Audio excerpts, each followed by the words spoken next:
Welcome everyone to tonight's council meeting for the 28th of October 2024. We start the evening off with a public forum, and I must first inform you that this public forum is being audio recorded for administrative purposes. By speaking at the public forum, you agree to being recorded. Please ensure that if and when you are speaking at this public forum that you are respectful to other people and use appropriate language. Albury City accepts no liability for any defamatory or offensive remarks or gestures made during the course of this public forum. Thank you. Conflict of interest declarations received. I've not received any conflict of interest declarations in relation to the public forum. So we have PF3, which are the speakers. PF 3.1, I'd like to welcome Mr. Rod Potter, who's speaking for CM 9.1, Notice of Motion Australia Day Citizenship Ceremony, speaking for the motion. Thank you, Mr. Potter.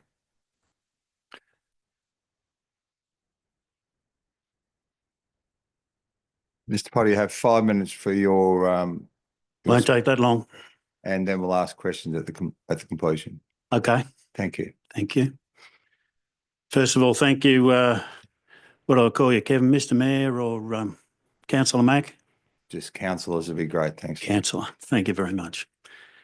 If I may, I'd like to share with you a bit of history of our family that lends itself in a clear message to this issue.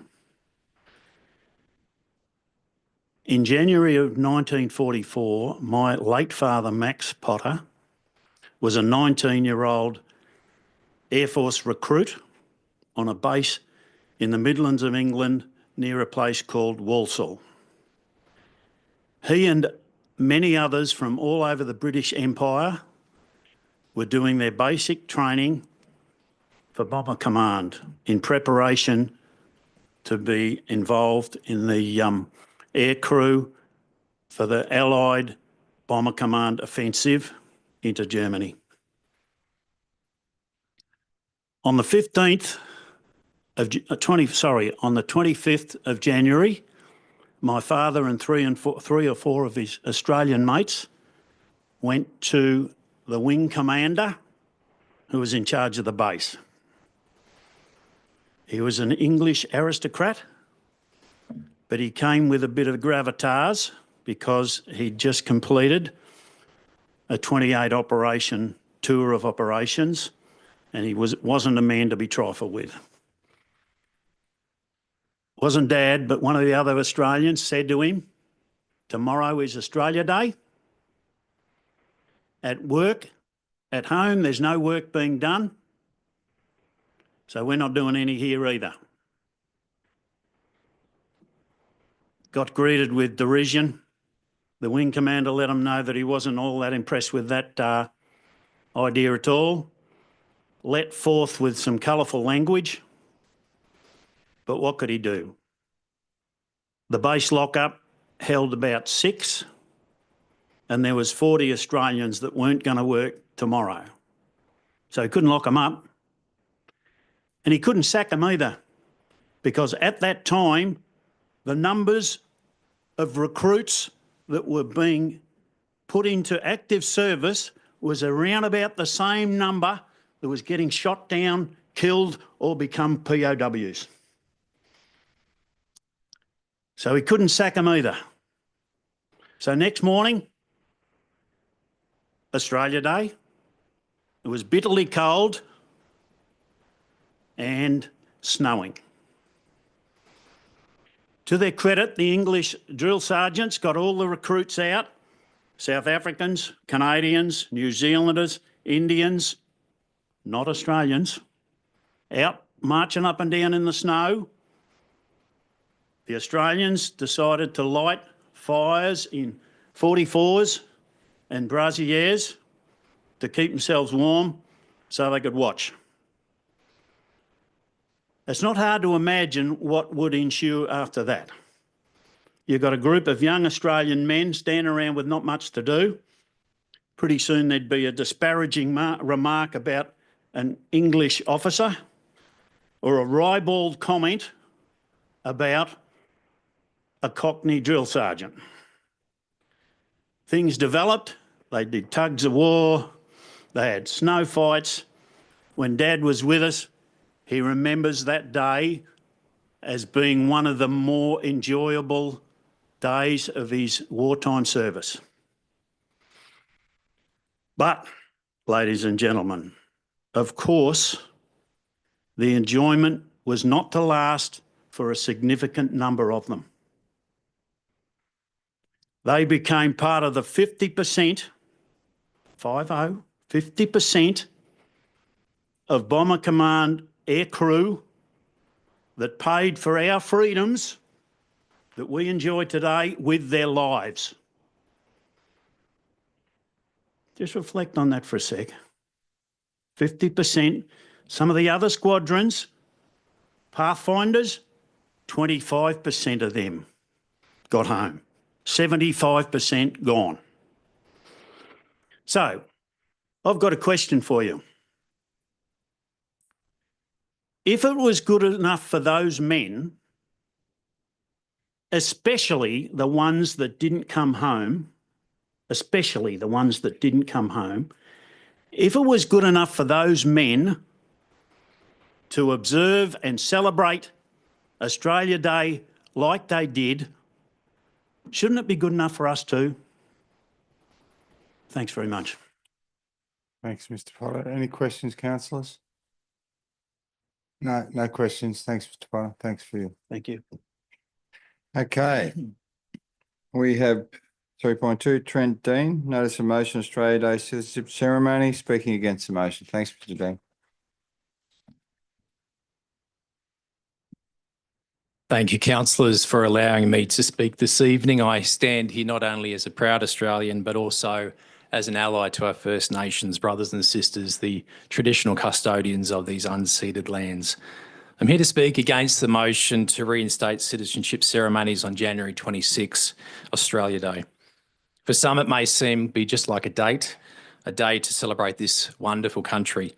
But for many Aboriginal and Torres Strait Islanders, the January the 26th represents the start of colonisation, dispossession and a legacy of trauma. And as an ally, I feel it's my responsibility to share this reality. As a former executive with the Royal Flying Doctor Service, I had the privilege of visiting remote Aboriginal communities in northern Queensland, including Kowanyama, Pomperau and Arakoon. And there I saw the serious health and social inequities experienced by First Nations people, inequities directly linked to colonisation. These experiences have deepened my personal understanding of the challenges Aboriginal and Torres Strait Islander people face every day in Australia. Regarding this proposed motion, it must be recognised that our broader community doesn't always get it right. And that's often because many people aren't aware of the deep historical and cultural issues tied to January 26, the complexities of our shared history, the trauma experienced by First Nations people and the ongoing inequalities that aren't always well understood. And it is this lack of awareness that makes it even more important for us to speak up, share knowledge and promote greater understanding. January 26 has been a point of tension for many years, and in fact 1888, on the 100th anniversary of British colonisation, the then New South Wales Premier Henry Parkes, when asked about involving Aboriginal people in celebration, he responded, "And remind them that we have robbed them." Even back in 1888, there was an awareness of the injustice, yet no meaningful actions were taken.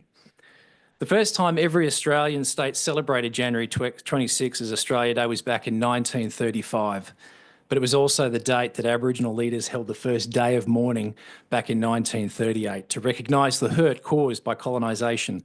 And significantly, January 26 did not become a regular public holiday until 1994. First Nations people have called this land home for over 60,000 years. Modern Australia has only existed for 235, a mere fraction of this land's long history. When we talk about tradition, when we talk about history, in what context of Australia Day must we ask, whose history are we honouring and at what cost? For Aboriginal and Torres Strait Islander people, January 26 marks the beginning of huge losses, loss of life, land, culture, and these losses have created serious health gaps that still exist today. Aboriginal and Torres Strait Islander people have a life expectancy of 8 to 9 years lower than non-Indigenous Australians and face higher rates of chronic disease. Their children are twice as likely to die before the age of 5. The trauma of colonisation passed from generation to generation contributes to higher rates of mental illness, substance abuse and suicide within First Nations communities.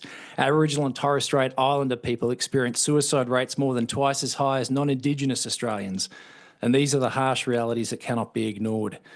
By holding citizenship ceremonies on January 26, we are asking new Australians to celebrate this country while overlooking the suffering and inequality that First Nations people still endure.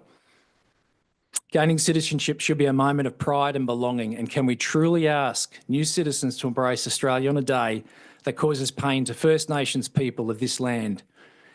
The Albury City Council CEO, in consultation with the Aboriginal Advisory Committee, has offered a thoughtful approach. Their plan honours both Australia Day and Indigenous culture heritage by promoting reconciliation and understanding without holding citizenship ceremonies on January 26.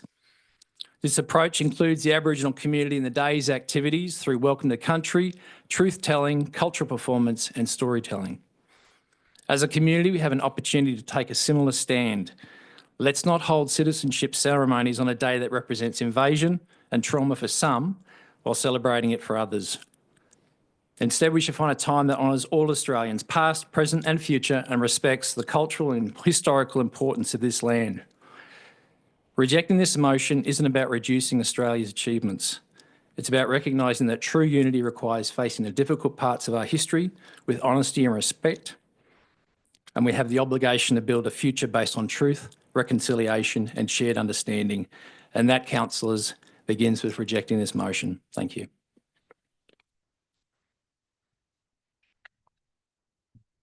No questions? Okay, thank you. Next speaker is Mr. David Thurley. Notice of Motion Australia Day, speaking against the motion. Thank you, Mr. Thurley. Thank you, councillors. I'd like to begin my speech by setting the historical background to my opposition to the motion. Australia Day, the 26th of January, commemorates the day the First Fleet arrived. And for Indigenous Australians, this is the beginning of their dispossession from their lands and of the killings and massacres. You can read about the horrendous occurrences in numerous historical accounts written by people such as Henry Reynolds and Bain Attwood. If you don't like reading history, then the novels by Anita Heiss, Villa Yarodang Galang Dure and Diraraya Wada give details of dispossession and violence towards Indigenous Australians. As a Tasmanian, I'm well aware of the hideous events that occurred at Risdon Cove in 1804, when Magistrate Dr. Jacob Mountgarrett ordered a cannon to be fired at a party of Aborigines hunting. He later recovered many of the bodies, melted them down and crammed the bones into casks, which he sent for anthropological amusement to his colleagues in Sydney. I also remember the genocide when Aboriginal people were hunted down and forcibly removed from the mainland of Tasmania and confined to Flinders Island. I was not taught any of this history, and I believe few were, and many would like to ignore or forget what happened.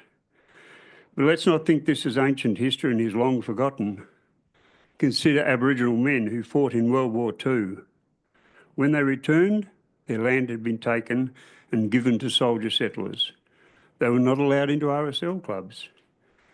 And as recently as 2007, John Howard sent the Army into Indigenous communities in the Northern Territory. Consider the ongoing removal of children from their families and the incarceration rates of Indigenous Australians. It should be clear from this that Australia Day can be a day of sadness and sorrow for many Australians. But now I'll get to Australia Day and Albury. In 2024, as you're well aware, the citizenship ceremony and Albury Awards were not held on Australia Day, and there was significant commentary and criticism from members of the community. It was even suggested that because I was involved, I should hand back my OAM, which, by the way, was awarded on the Queen's birthday. So can I pose some questions? How many Australia Day ceremonies have you, your family and friends been to in the last 10 years? How many people attend the events at Norrill Park? The number of attendees at citizenship and awards ceremonies in Australia on Australia Day over the past years has not been particularly high and is declining. In 2024, Albury City did not cancel Australia Day. We changed the format. The Albury Awards were held at the Entertainment Centre and the theatre was crowded with about 300 people there. After the ceremony, everyone went to the conference wing to have drinks and nibbles and to chat and meet the awardees. The feedback I heard from many people was that it was the best award ceremony they had been to. No distractions from jumping castles and food vendors. No worries about the weather and last-minute changes. So my strong recommendation is that the award ceremony be held in the same format as it was this year. The citizenship ceremony was held in the conference wing of the Entertainment Centre, where the other 4 ceremonies are held each year. Both of these events in 2024 were held in a dignified way, with no distraction from swimmers, paddlers, food vendors, jumping castles and the like. But in 2024, there were still activities at Noriel Park on Australia Day, just not the citizenship or award ceremonies. And the previous group of councillors had already begun discussions about an appropriate format for activities at Noriel Park in 2025. I would like this council to follow the 2024 format for the awards and citizenship ceremonies, and I endorse the suggestions put forward in the CEO's notes to this notice of motion. Thank you. Thank you, Mr. Thurley. Any questions for David? No, thank you. We have the next speaker is Janet Osborne, and she's speaking 9.1 Notice of Motion Australia Day Citizenship Ceremony, speaking against. Thank you. Good afternoon, councillors, and thanks so much for the opportunity to speak about this motion. I must say it's a bit of deja vu because I spoke in favour of the changes that Albury City had put into place last year. And I was very proud of Albury to take such a progressive stance and to recognise that the 26th of January, and by calling the 26th of January Australia Day, is a source of pain rather than pride for many people. So Australia Day Citizenship and Achievement Awards being held on the 26th of January, I think is quite controversial. These awards, both to belong and to recognise achievements, are intended to celebrate people, the special things that they've done in life, and for our community, and for their sense of belonging. I believe that they should happen on a day which at the very least is uncontroversial, and achievements and acknowledgements are not overshadowed. Ideally, these types of ceremonies should occur when we can be unequivocal in our respect, our admiration, and our celebration for people wanting to be part of our polity. So other people have spoken eloquently about our history. I'm really going to talk about why I don't think it's appropriate to have formal occasions held on the 26th of January of this nature. The 26th of January is not such a day. It's one in which members of the polity are not united around its current contested meaning. This has the effect of overshadowing these occasions of celebration and of belonging. The 26th of January has been, for a short period of time, the day we have celebrated nationhood, but it's a very contested history. That is not controversial. It's the day which to many represents the beginning of dispossession, grief, tragedy, and the effects of these are still felt today. It represents for many people the beginning of unbelonging. 26th of January is now so loaded in its meaning and import to the people of Australia that it should not be used to celebrate in the way that it was in the past. And in saying that, I don't mean it shouldn't have some way of recognising or celebrating, but it is not the day that we think it is in our folkloric sense. Many days are important. It is an important day. So are other dates such as the Date of Federation or the date of emancipation for women, or the date of emancipation for the Indigenous people of this country. But 26th of January is not a day to celebrate leaders, achievers, new citizens, because it does not acknowledge and speak truth to all of the people of Australia yet. I do understand a fondness for the past, for traditions, and these awards and ceremonies, I think, are what some people hanker for, the comfort of the past.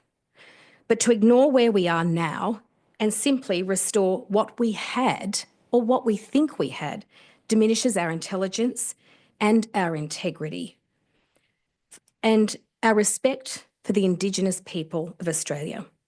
It is not time to turn back just because we missed the past. Thank you. Thank you. Any questions?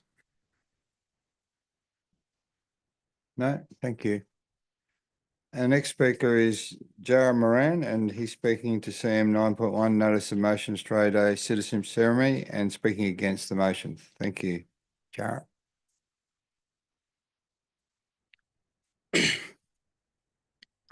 Good afternoon. My name is Jara Moran, and I'm a proud Yorta, Biripi, Dungari, and Trullaway man.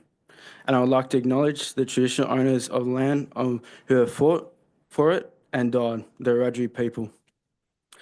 I'm here to talk about this topic at hand and my experiences and what I believe my community feels and discuss it the right way to go about it. It started up with growing up.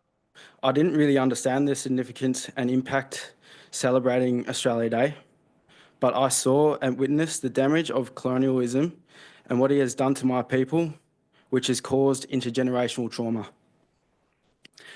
This is a topic at hand which is very controversial because a lot of people don't understand or work with Aboriginal communities. But here we hope to broaden the understanding and make Australia Day a day of recognition for everyone. My job is a prevention facilitator at Mungabarina Aboriginal Corporation, and I work with people who use abuse in family violence. So I see firsthand how intergenerational trauma has affected my people and the Aboriginal community. And I'm working day by day to try and fix problems that shouldn't have come up in anybody's lifetime.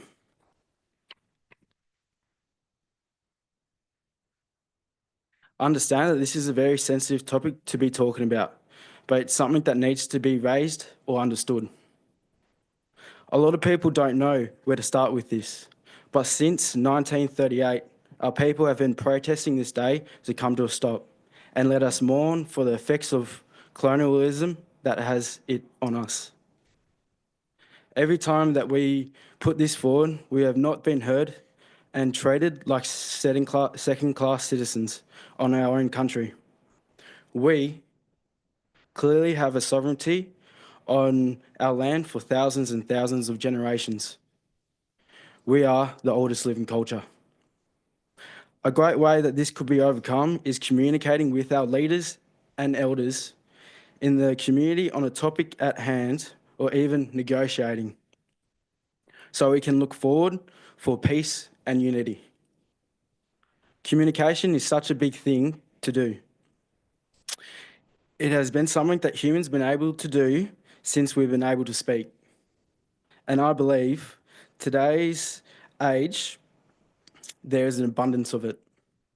A lot of Aboriginal people in Australia just want to be recognised and respected as first-class citizens. This is leading to division in today's society between non-Koori and Koori people. We are all humans. Communication between everybody is very important because it shows that we are working together to make our community flourish for future generations and not crumble under the hand of what history has done to us repeatedly. And if you don't know who to go talk to, there are local Aboriginal organisations in the area who will listen and support you, no matter who you are. We, as Aboriginal people, know what we need. I'll leave you guys with this quote. What man is there among you who, if your son asks for bread, will give him a stone? William Cooper. And he got that out of Matthew 7:9 out of the Bible. Thank you. Thanks, Jara. Any questions for Mr. Moran? No questions. Thanks, Sarah. Thank you. Okay, our final speaker is Di Glover, and she's speaking to 9.1, Notice of Motion Australia Day Citizenship Ceremony, speaking against the motion. Thank you.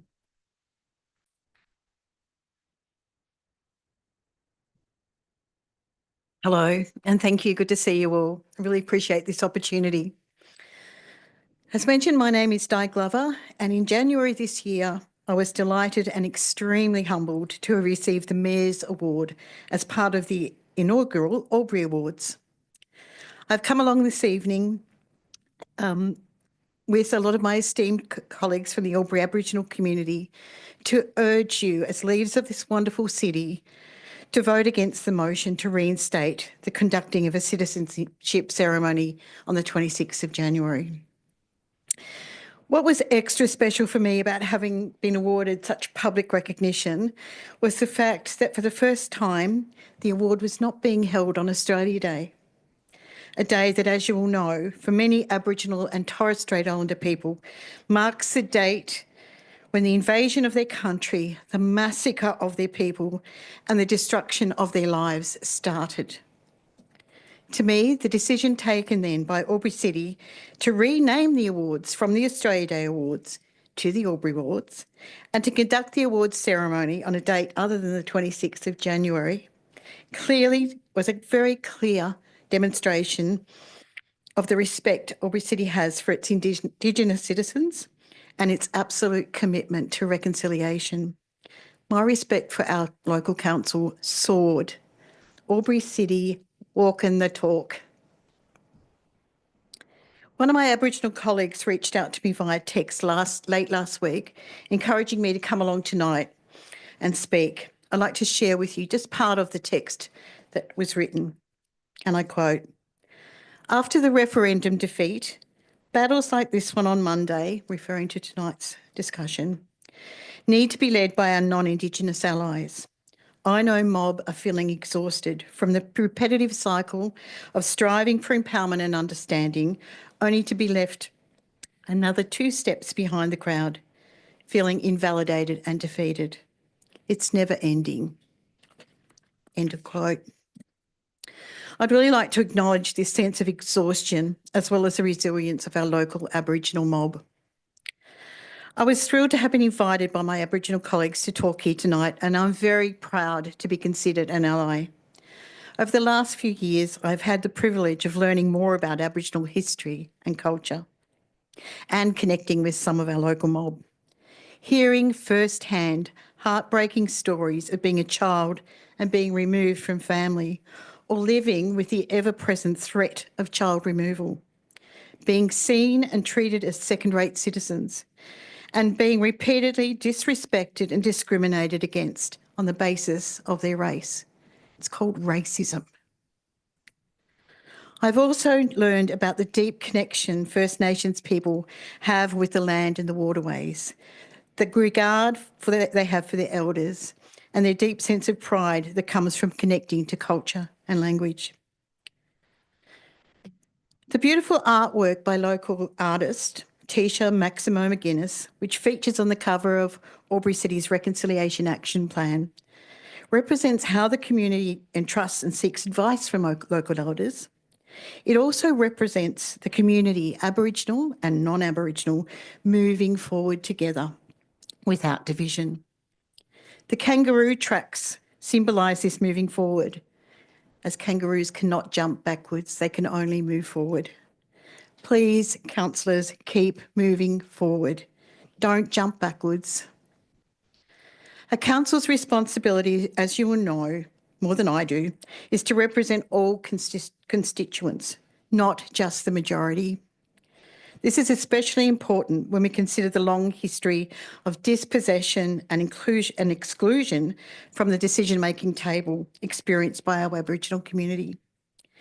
It is not enough just to hear what our Aboriginal community is saying. We must listen. Please vote against this motion and continue to be the fearless leaders in driving reconciliation and setting an example for other councils and more broadly for communities to follow. Thank you. Thank you. Di, any questions councillors? No, all good. Thank you very Thank you. much. And thank you to all the speakers tonight. We will now move into our council meeting.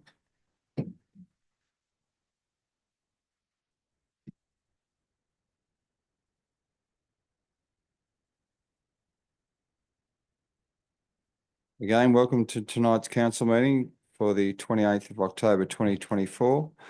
We'll start with the opening affirmation, acknowledgement of country. Councillor Bullivant. Who have entrusted us with this task. May our efforts be blessed with insight, wisdom and common sense. May our personal values give us honesty and courage to serve our community effectively and with respect to all. Thank you. Councillor King, would you like to speak to the acknowledgement of country, please?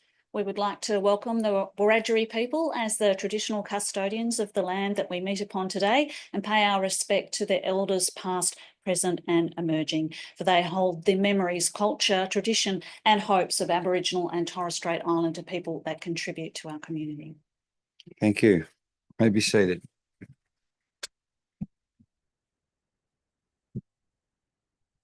Recording and webcasting of this meeting. This council meeting is being webcast and recorded.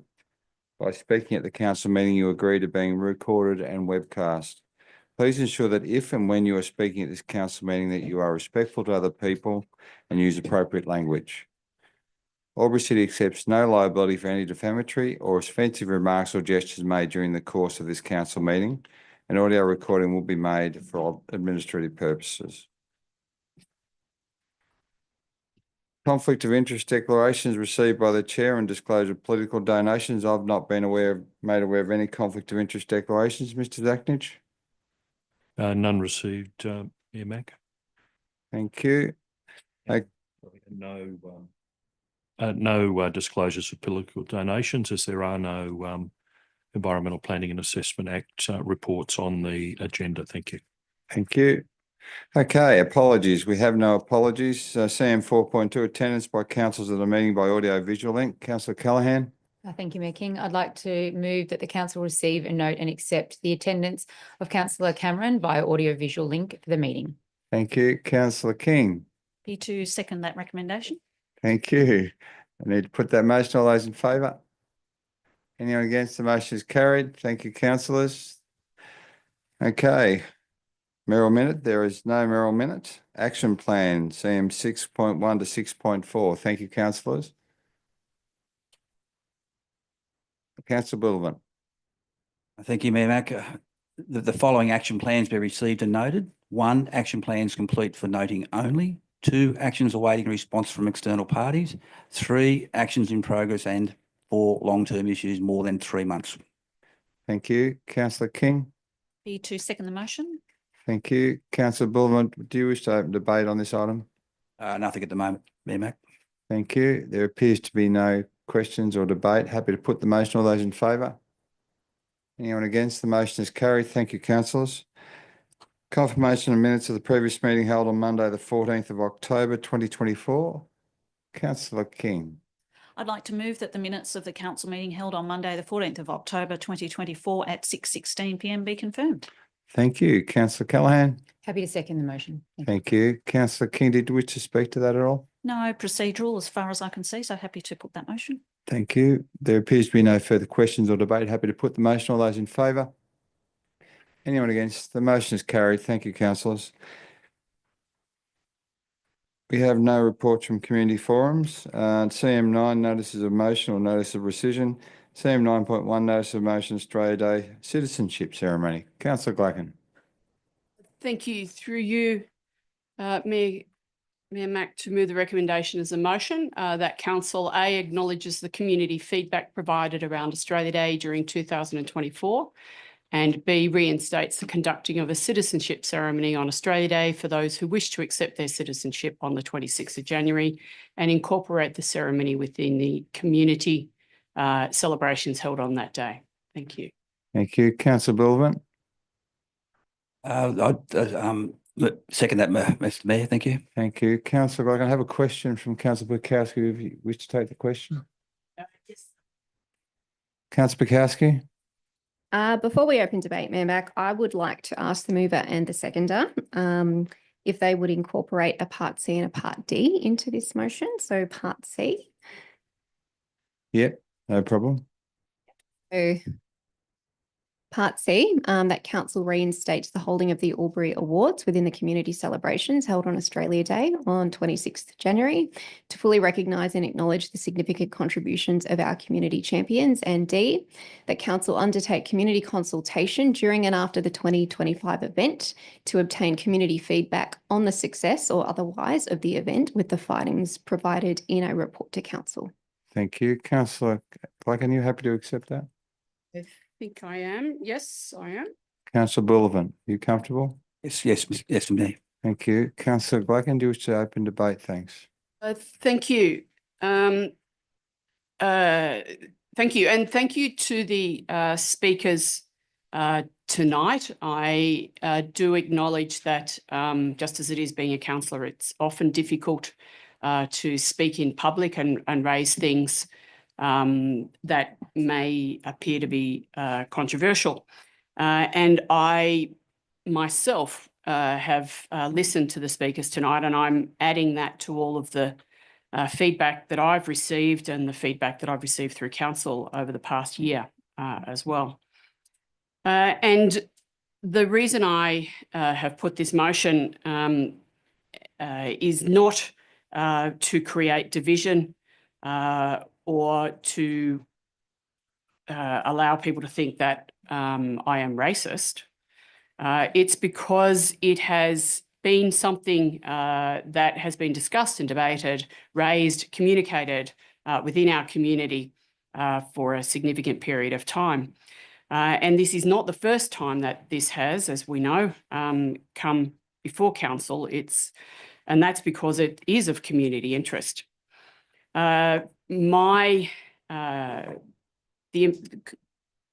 Community consultation, the feedback, the information, the comments that I've received from people is that they do want to be able to celebrate Australia Day.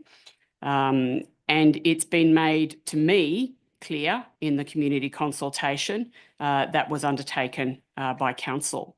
It is something that our community want to do. They want to celebrate Australia Day on Australia Day, and it is a national holiday for that purpose. Australia Day is about celebrating many things. It's about celebrating who we are as a community, our cultural and multicultural backgrounds.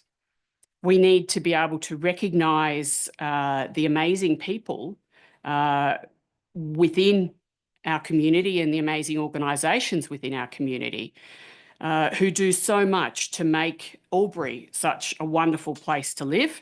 And that would be through recognition of our Albury Awards on that day as well.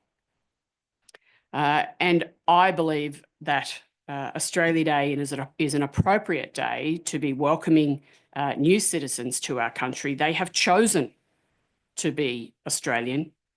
They've chosen to come and live here, and they've chosen to come and live in Albury to make it their home.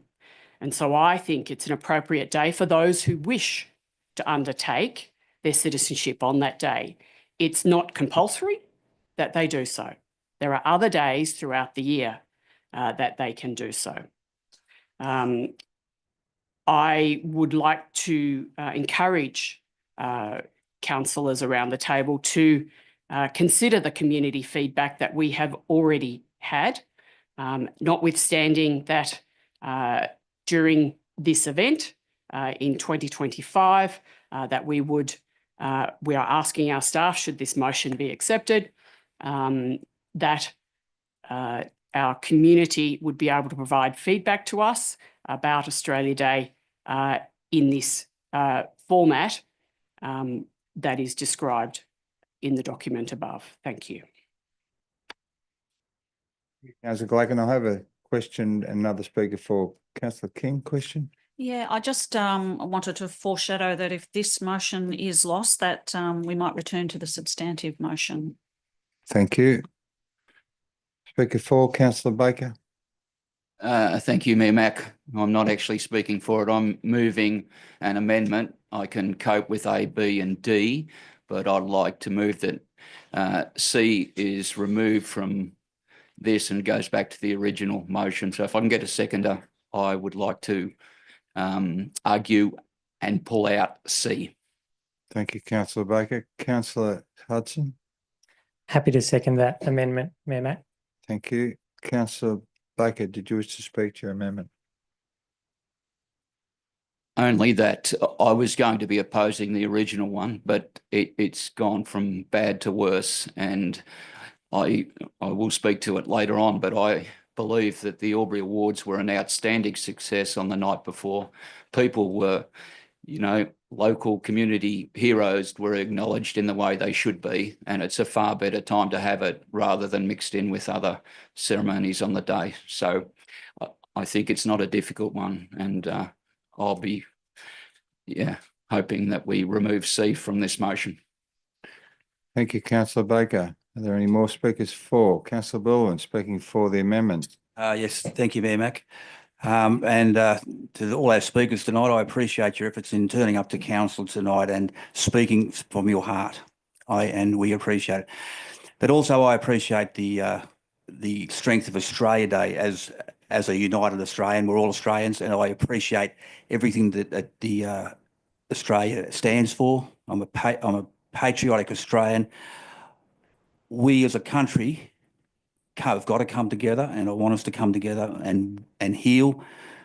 It's a very hard decision to go down this track that we're looking at tonight, but we've got to embrace each other. The only way we can embrace each other is healing, and that comes from the federal government. I'm afraid to say the federal government has got to make a decision at some stage about the date.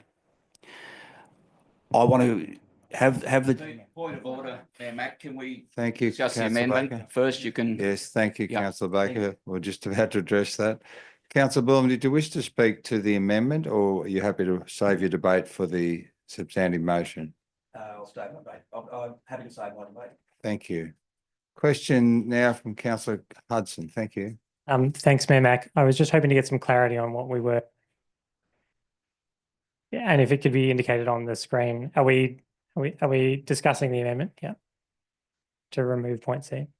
Yeah, we're talking about amending the existing motion, removing point C. Yeah.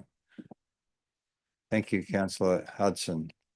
Are there any further speakers for or against this amendment?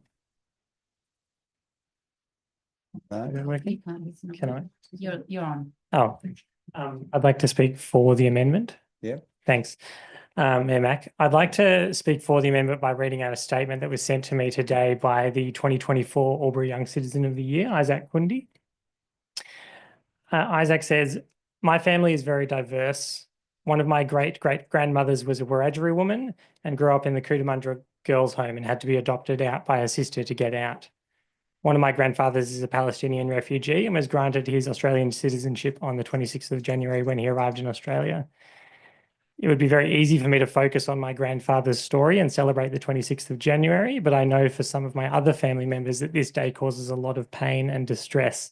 And as such, I ask that you keep our community celebration and awards day off the 26th of January.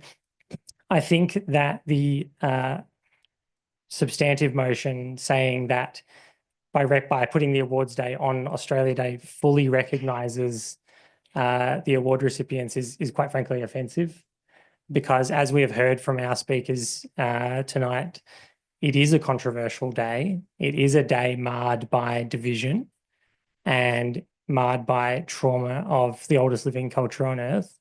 And I think that to somehow suggest that those people can only be fully acknowledged on such a controversial day is wrong. So that's why I have seconded the amendment to remove the old point C from the motion. Thank you, councillor Hudson. Speaker for the amendment, no speakers against. Councillor King. I speak in support of Councillor Baker's amendment. Those who were there for the Albury Awards, I think we can all regale how successful that was, and also having heard from one of the speakers tonight about that standalone event. And I think that was very much the goal, to create its own standalone event to really celebrate the work of essentially volunteer community members. The current format of what had been planned for this coming Australia Day was, however, to acknowledge those community award winners on the day, should they wish that. So in essence, it's a standalone event the night before, and then bringing them on for Australia Day for any civic activities that were happening, so that they were acknowledged in that way, shape or form. So I think budgetary pressures notwithstanding, I think our volunteers that do so much for Albury really do deserve their standalone evening or event. So I do support the amendment as put forward here. Thank you, Councillor King. There appears to be no further debates or for or against. Councillor Baker, would you like to close the debate on the amendment? Thanks. Not really. I'd just like to put the amendment, and we had all day and since last Tuesday to look at what the motion was, and then to swing well, uppercut, if you like, at the end, what isn't ideal. And I just much prefer that we vote on this first, and we'll move on to the other after. Thank you, Councillor Baker. Happy to put the motion on the amendment. All those in favour? Yeah, the amendment. This is the amendment. The amendment. All those against?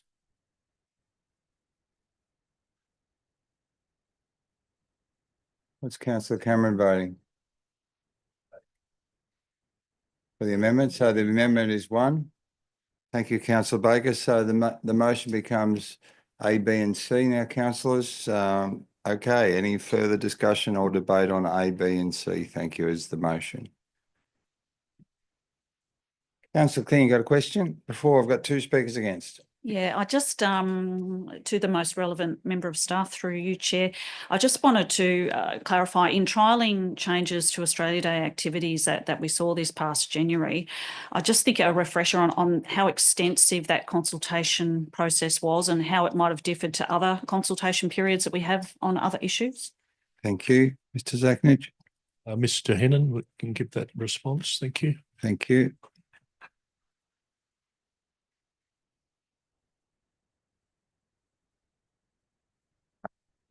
Thanks very much for your question, Councillor King. There was extensive community consultation done during the Albury Awards presentations the night they were held. There was also consultation done at the Citizenship Awards that were also held. There was consultation occurring at Gardenesque at the January events, which was just face-to-face consultation, speaking with our people. Not to mention the Have Your Say, which was undertaken for a 5-week period during that time, which we received that 2,100 responses to. There were QR codes down at Noriel Park and at different locations, encouraging people to have that say. So it was an extensive consultation. Jump with that. If I may. Yep. Just to follow up, would you say most of the feedback that has been gleaned from that has been incorporated into what is planned for next January? Would that be fair, aside from the citizenship ceremony? Thanks very much for your follow-up question, Councillor King. Yes, it has been incorporated into that, and it's been acknowledged from all the representation, including the verbatim responses that came through as to the amendments to what was going to be occurring on January 26, 2025. Question from Councillor Hudson. Thank you, Mayor Mac, through you to the most relevant member of staff. I'd like to know, what did the Aboriginal Advisory Committee, what was their input into the changes originally, and how did they feel about moving the citizenship ceremony away from January 26th? Mr. Zachnich. Ms. Squire. Ms. Squire. Thanks for the question, Councillor Hudson, and through you, Mayor Mac. The consultation that we undertook with the Aboriginal Advisory Committee was really positive. We worked through with them what was actually proposed for January 26 and the types of activities that we would look to undertake. So, yeah, I would say the feedback was very positive. The intention is to work through a process, depending on the outcome of this meeting, with the community around what are the actual elements that we will include in detail, and to work together to make sure that we can include those Indigenous experiences on the day. Obviously, that does need to be done in partnership with the community. So, you know, our intention is to fulfil that opportunity and really deliver something fantastic that celebrates the whole of the community on Australia Day. Thank you, Ms. Squire. Any further questions about that? No? Just a question for me to probably Mr. Hannon in relation to the engagement that was had with the community during that period. I mean, what was the gist of the questions, and was the have you say relative to the response that was received by council in this very chamber when they revisited the second iteration of Australia Day? Was that the result of that have you say? Thanks very much for your question, Mayor Mac. I'm not 100% sure what you're referring to. The questions were independently derived from an independent consultant. They asked about directly in response to the councillors of the day. They wanted to know whether they were supportive of the citizenship ceremony occurring on Australia Day or not. Likewise, the Aubrey Awards on Australia Day or not. They also asked whether the community was supportive of Albury City funding a host of different events on Australia Day or not. And there was demographic questions in there as well. And do you recall what the result was? Of all of the surveys? In relation to the yes and no's? I've got it here if you... Thank you. So the first question was, how supportive are you of the Aubrey Awards being held as a separate special event and not on Australia Day?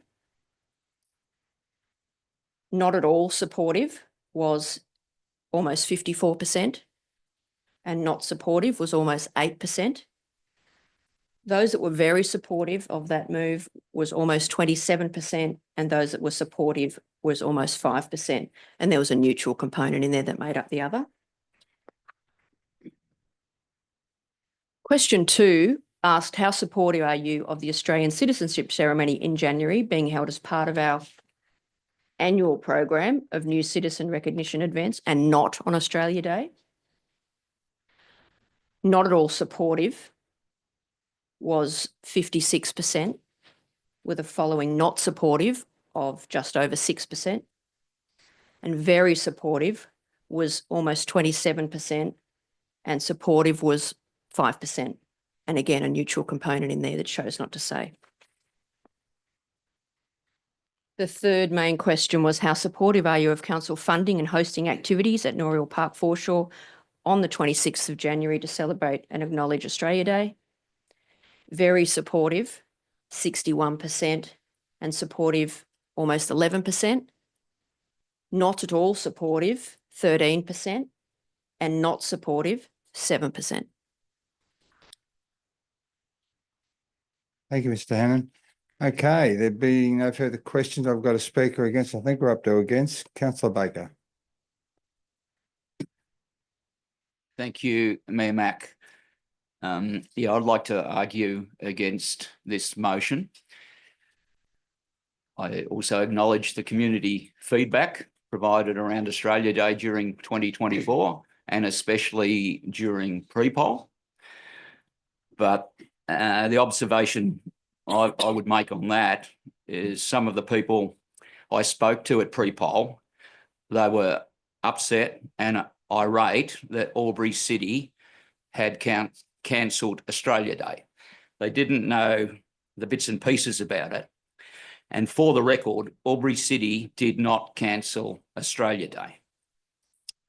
For those people who were tolerant enough to listen to my explanation, that attendance at official Australia Day ceremonies at Noriel Park had been declining year on year for many years now, that the Aubrey Awards ceremony was moved to the night before to better and more comprehensively acknowledge our local champions, that citizenship ceremonies are undertaken numerous other times each year, and it was a gesture of respect to move the citizenship ceremony to either 3 days before or 3 days after the 26th of January, as that date for many, many Australians is problematic. So for those tolerant enough to listen, I urge you to vote against this motion. Thank you, councillor Baker. Any more speakers for? I have councillor Glacken ready to close the debate. Speaker against, councillor Hudson.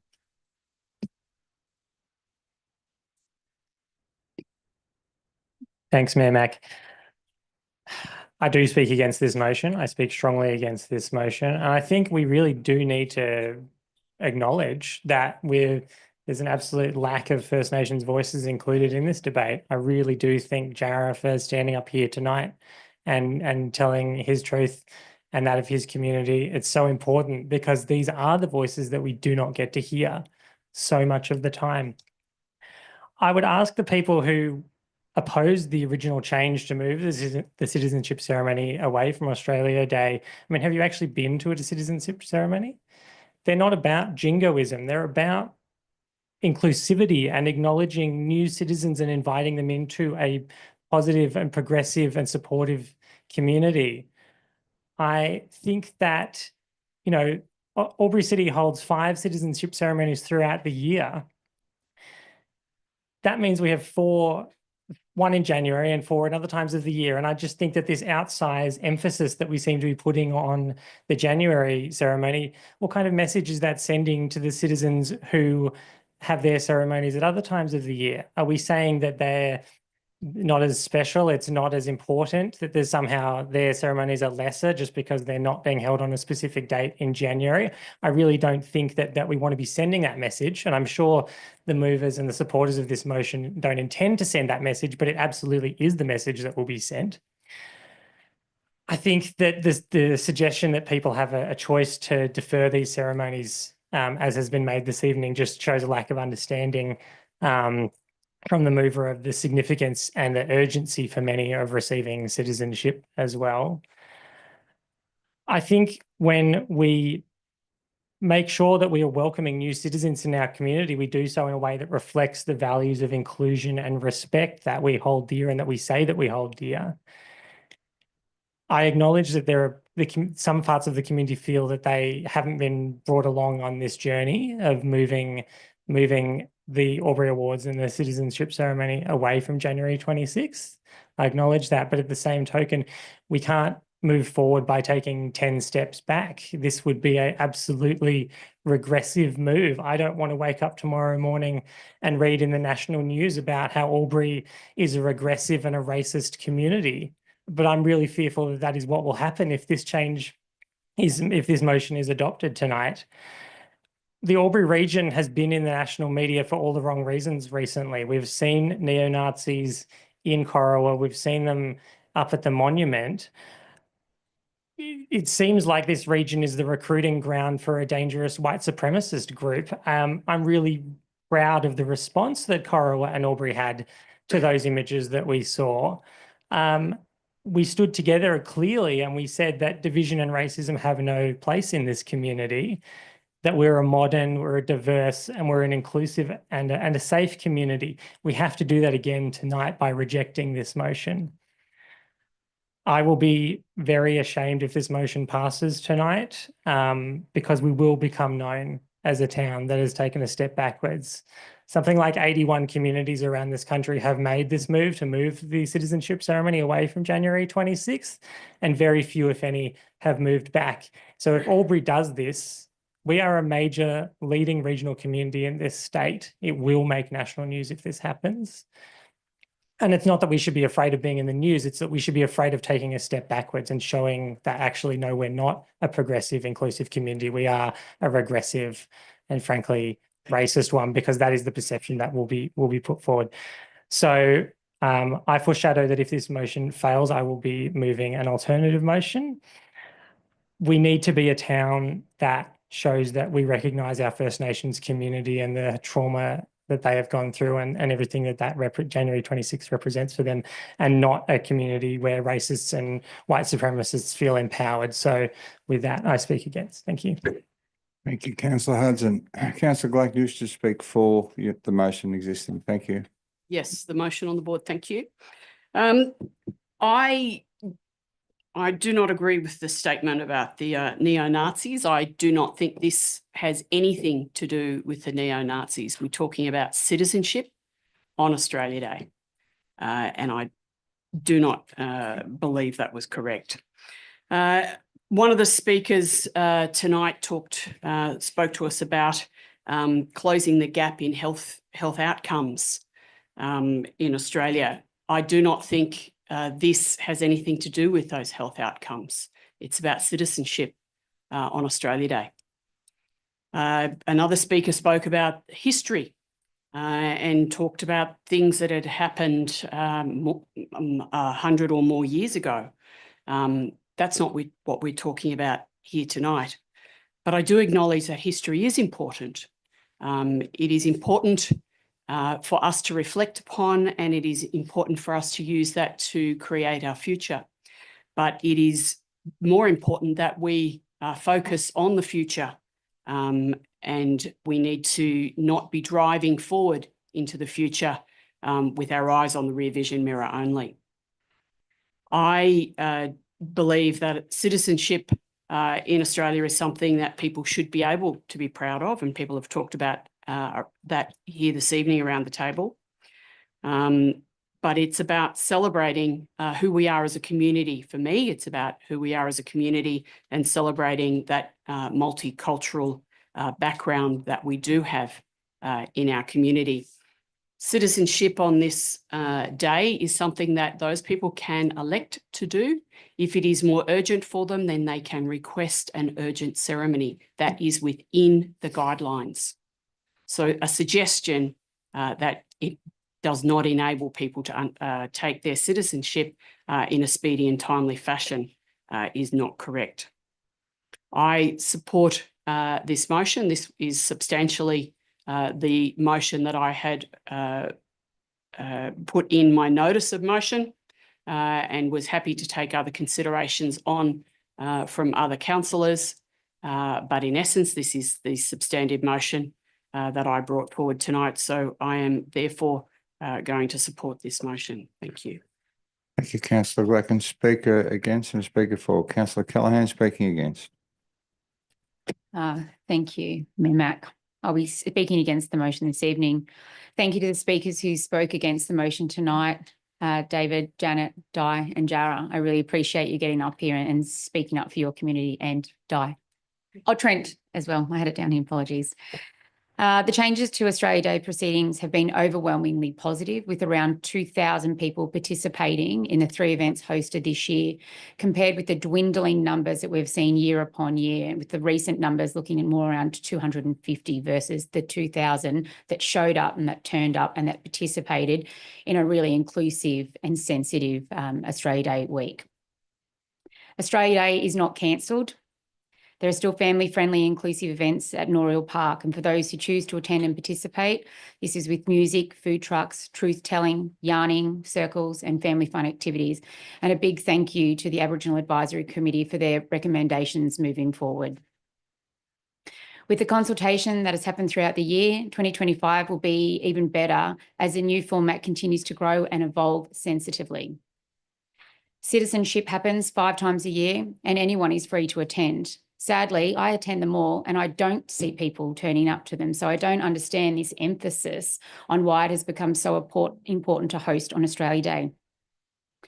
The Labor government provided the ability to have flexibility around Australia Day, and this was for good reason, because it is a culturally sensitive day, and if many Australians knew and understood and were aware of the history and the meaning of the day to First Nations people, they too would also be empathetic to and understanding to this day.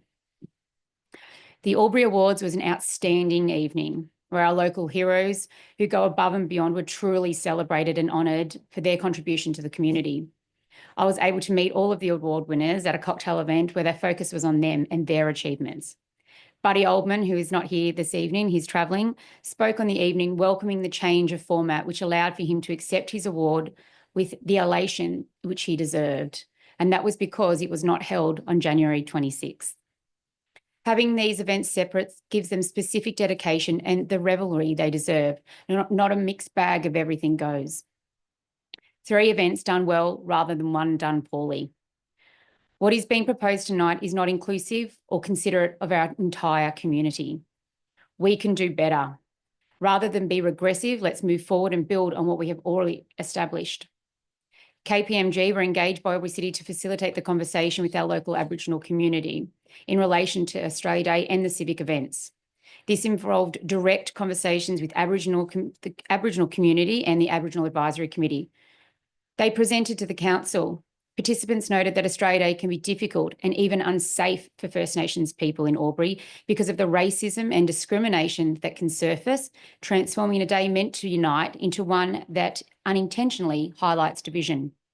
The majority of the community participants expressed support for moving the citizenship ceremony and civic awards away from January 26. This cannot continue to be ignored. It was widely perceived by participants that this shift is a thoughtful approach to ensure that significant personal milestones, such as receiving an award or becoming an Australian citizen, are not linked with a colonial history that causes distress for Aboriginal and Torres Strait Islander people. Albury City is proud of the Innovate Reconciliation Action Plan, which I proudly carry around and is annotated. And I suppose in the words of Di, which she mentioned before, we need to walk the talk. We can't be one thing, say something, and then do another. 81 councils have moved to host citizenship ceremonies and their community awards away from this day. The number will continue to grow, and we will hear of it this January 26 when other councils decide to be progressive and make that move. The number will grow, and what is being put to us this evening is a backward step, one that will make national headlines for the wrong reasons. Let's lead the way forward with a vision that all people in our community are valued, including our First Nations community. Let's not tie these events to historical pain. In a true effort of reconciliation, moving the citizenship and Albury Awards fosters unity and a shared vision of a modern Australia and a modern Albury. We can have it all, just not on the 26th of January. We're not seeking to change the date or cancel Australia Day. We are seeking to change the way in which we behave on this day. We are better than this. Let's be a visionary community and lead in a progressive way moving forward. And if this motion goes through, I think it'll be a sad day for Albury and for many of its people. Thank you. Thank you, Councillor Callaghan. Speaker for Councillor King. Thank you.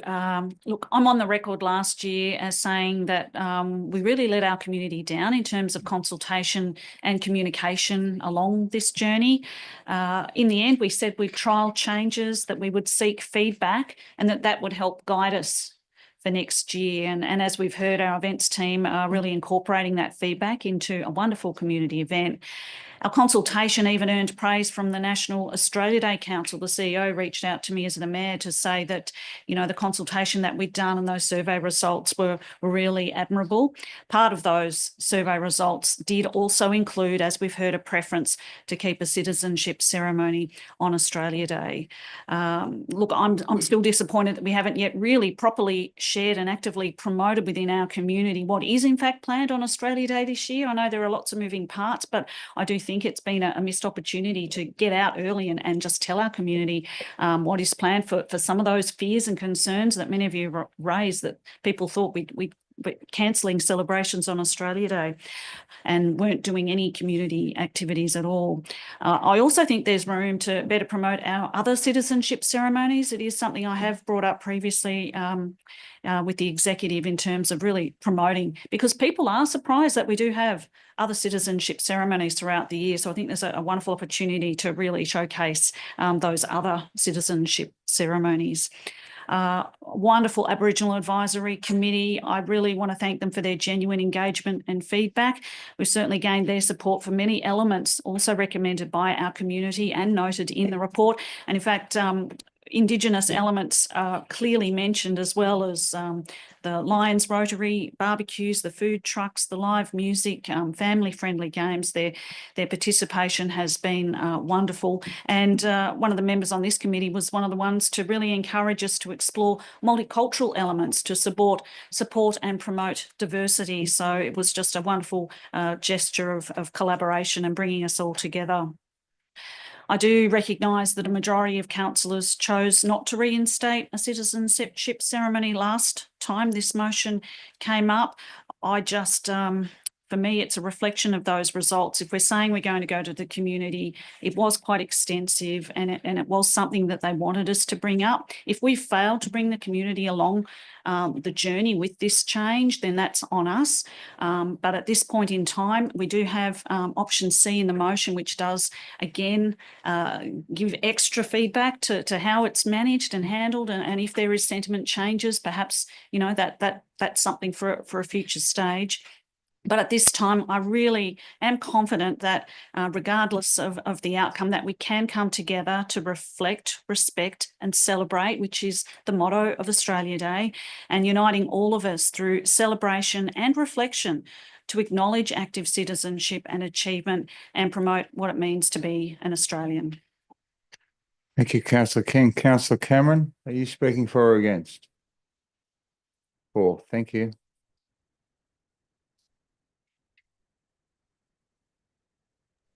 You wish me to speak now, Mayor King? Sorry, excuse me, Mayor Mack. Yes, thanks, Councillor Cameron. All right.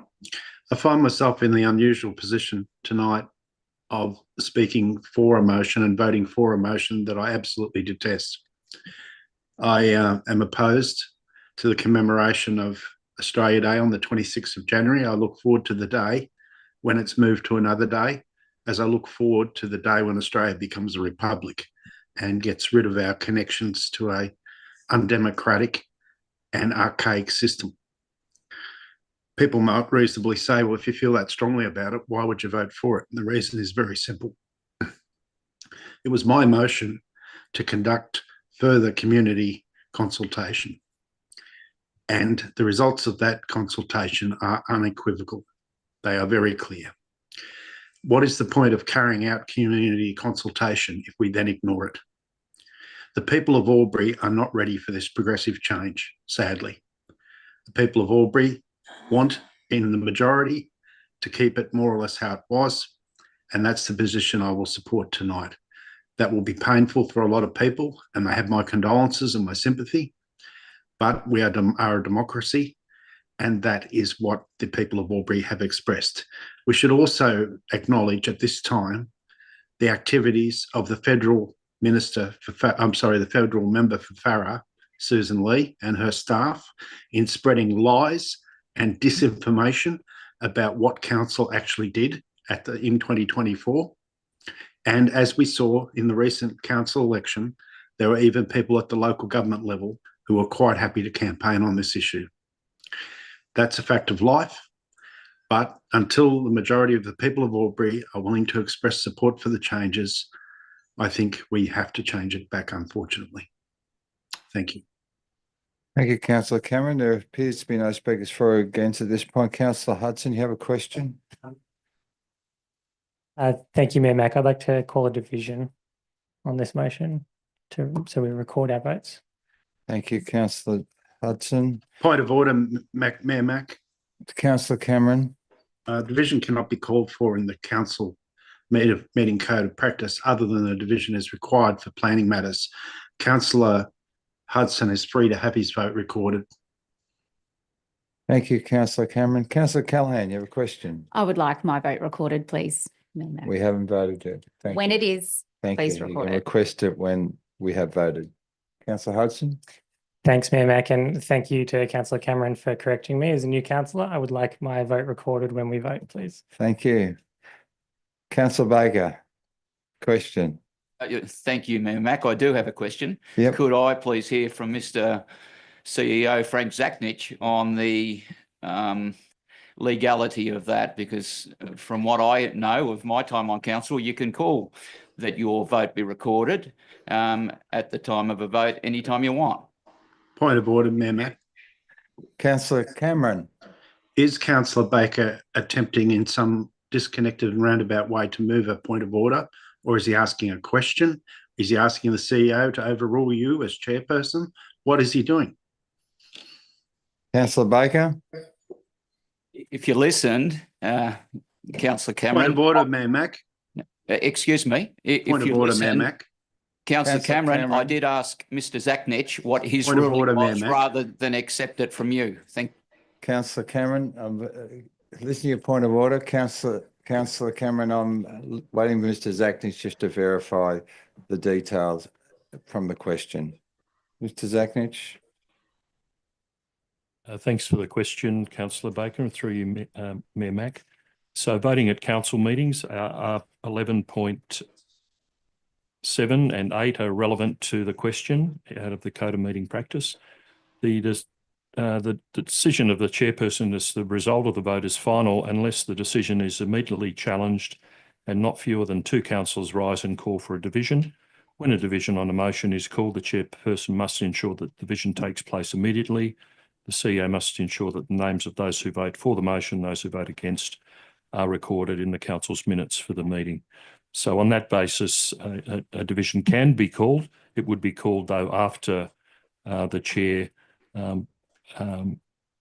gives the result of that vote. And it needs to be called for by no fewer than 2 councillors. Thank you, Mac. Thank you, Mr Zaknich. So, Councillor Baker, up to the end of the debating. Did you wish to close debate? I realise you've spoken, but I'm happy for you to close debate on this motion as it is your motion as it stands. Thank you. I think I can read the way the numbers are going, but I think it's been important that we've had the discussion, and I'll leave it to council to make their decision. I'm only the mover of the motion because of the amendment. Otherwise, I would not have been anywhere near this motion. Thank you. Thank you, Councillor Baker. So putting the motion, all those in favour of the motion? Those against? Yeah. Just wait for the vote to be called. The motion is carried. Thank you, councillors. Yes, the division, yes. A second. Second, the division, and the votes will be recorded. This voted for and against. Thank you, Councillor Baker and Councillor Kelleher. So we're calling the division. So if you can raise your hands, those who voted for, thanks. Councillor Bullivant, Councillor Bukowski, Councillor Mack, Councillor Glacken, Councillor King and Councillor Cameron. Those against, Councillor Hudson, Councillor Kelleher and Councillor Baker. Thank you, councillors. The motion is carried.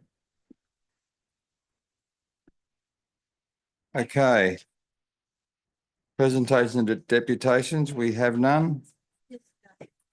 Reports of committees and working parties, CM 11.1, minutes of the Sustainability Advisory Committee meeting held on Monday, the 12th of August. Thanks, councillors. Councillor Bullivant. The council receives, notes, accepts the minutes of the Sustainability Advisory Committee meeting held on Monday, the 12th of August, 2024. Thank you. Seconder, please. Councillor Bukowski. Peter second the motion, Mayor Mack. Thank you. Councillor Bullivant, did you wish to speak to that? No, Mr Mayor. Thank you. There appears to be no speakers for or against. Happy to put the motion. All those in favour? Those against? The motion is carried. Thank you.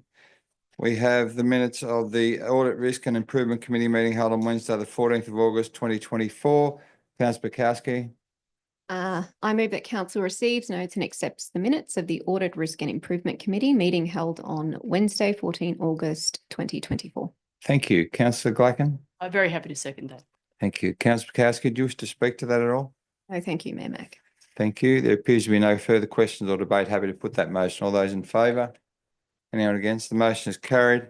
Minutes of the Local Traffic Safety Committee held on Thursday, the 15th of August, 2024. Councillor Glacken. Through you to move the recommendation as a motion that council receives, notes and accepts the minutes of the Local Traffic Committee meeting held Thursday, 15 August 2024. Thank you. Councillor Bukowski. Peter second that motion, Mayor Mack. Thank you. Councillor Glacken. I have two questions before you open. You happy to take the questions? Thank you. Councillor King, first question. Through you, Mayor Mack, to the most relevant member of staff. I notice in the minutes there is an item relating to Shooter Avenue, Thurgoona Drive intersection, some traffic modelling review. It mentioned that the committee receives and notes the presentational report regarding the traffic modelling review analysis of Shooter Avenue and Thurgoona Drive. I know there is so much public interest in that intersection in particular, and a lot of community members would be really interested to receive an update in terms of what that analysis is and the path it now sets us on. Mr. Zacknage. Mr. Lawson, thank you. Mr. Lawson. Yeah, thank you for the question through you, Mayor Mack. So what was presented to the local traffic committee at that meeting was a preliminary report which had some preliminary analysis done on the intersection to just try and identify what treatments might be beneficial to improve the efficiency of that intersection. It did determine that signals would be potentially the most efficient, marginally over a roundabout. However, the roundabouts, as we know, aren't all that effective for pedestrians or bicycles movements through those areas, and this is why signalised intersection was the preferred option at that preliminary analysis. What we'll be doing now is council will see a stakeholder engagement plan come to them at the meeting on the 25th of November to go out to the community to further explore what the community's wants and needs are around that intersection. Do you have a follow-up, Councillor Bracken? Oh, Councillor King, sorry. I thank you. Appreciate that update. Thank you. Councillor Glacken, did you wish to open debate on the That's all. title? Thank you. Thank you. Happy to move the motion. All those in favour? Anyone against? The motion is carried. Minutes of the Sports Albury Advisory Committee held on the Wednesday, 21st of August. Councillor Callaghan. Thank you. I'd like to move the recommendation that the council receives, notes and accepts the minutes of the Sports Advisory Committee meeting held on Wednesday, the 21st of August, 2024. Thank you. Seconder, please. Councillor Bullivant. Happy to second that, Mr. Mayor Mack. Thank you. Councillor Callaghan, did you wish to speak to it at all? No, Mayor Mack. Thank you. Thank you. No further questions or debate. Happy to put the motion. All those in favour? Anyone against? The motion is carried. Thank you, councillors. Minutes of the Aboriginal Advisory Committee meeting held on Wednesday, the 4th of September. Councillor King. I'd like to move that council receives, notes and accepts the minutes of the Aboriginal Advisory Committee meeting held on Wednesday, the 4th of September, 2024. Thank you, Councillor King. Councillor Glacken. Thank you through you to move the to second that recommendation as a motion. Thank you. Councillor King, do you wish to speak to those minutes?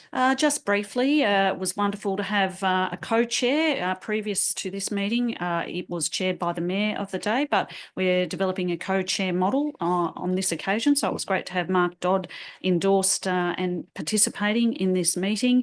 The focus really was about the Mama strategic plan. So it was great. I think there's like 10 or 11 feedback dot points that the Aboriginal Advisory Committee were able to put forward in terms of what they would like to see going forward in Mama as part of that larger strategic plan, and also having good input into the Towards Albury 2050 review. So that was great to have members identify and note if there are any gaps or opportunities that weren't mentioned at that point or listed. So just making that for particular attention to councillors this evening.